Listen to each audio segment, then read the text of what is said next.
Washington, this is VOA News.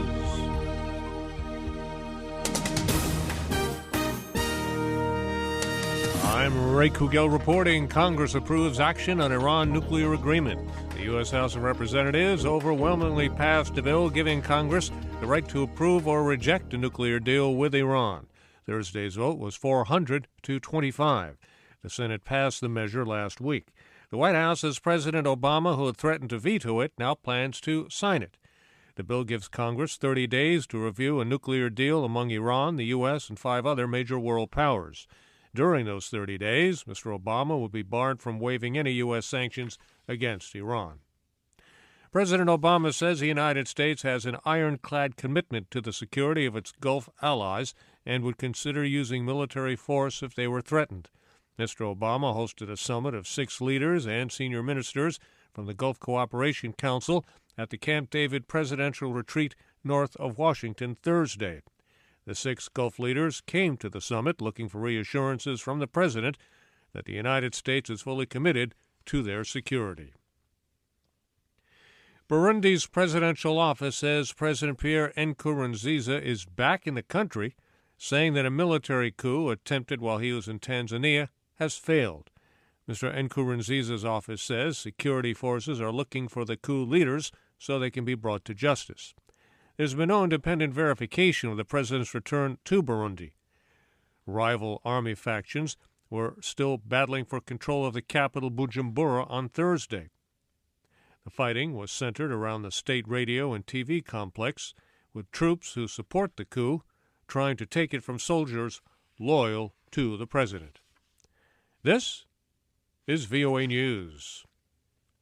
The northern Nigerian city of Maiduguri is under an army-imposed dusk-to-dawn curfew after suspected Boko Haram militants attacked the Borno state capital, the first time in 2 months. Witnesses say hundreds of militants carried out the assault Wednesday with guns and heavy explosives. There were also reports that several suicide bombers were among the attackers. Soldiers repelled the attack after several hours of fighting. The French news agency reports at least 3 Nigerian soldiers, 6 vigilante fighters, and dozens of Boko Haram fighters were killed.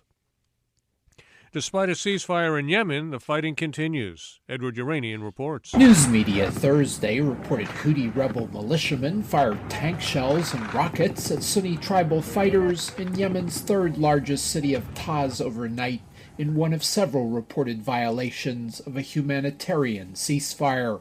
Saudi-owned Al Arabiya TV reported that Houthi militiamen also shelled their opponents in the port city of Aden, in Dalah, in Lauder, and in Marib.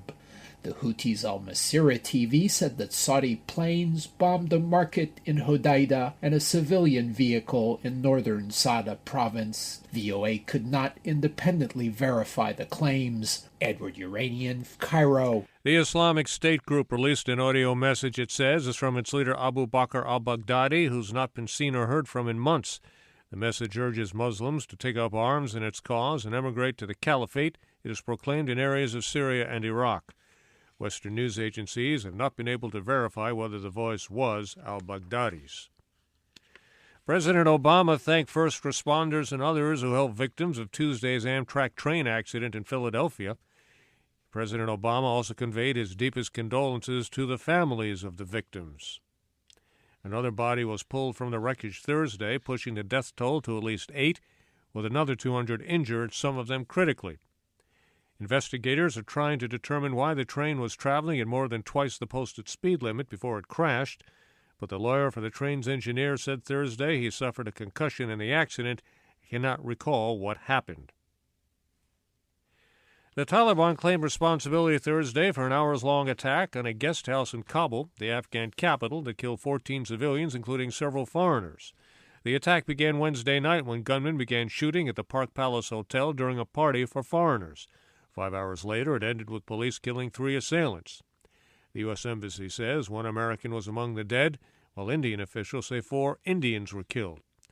The Taliban claims the militants targeted the party because of the presence of Americans.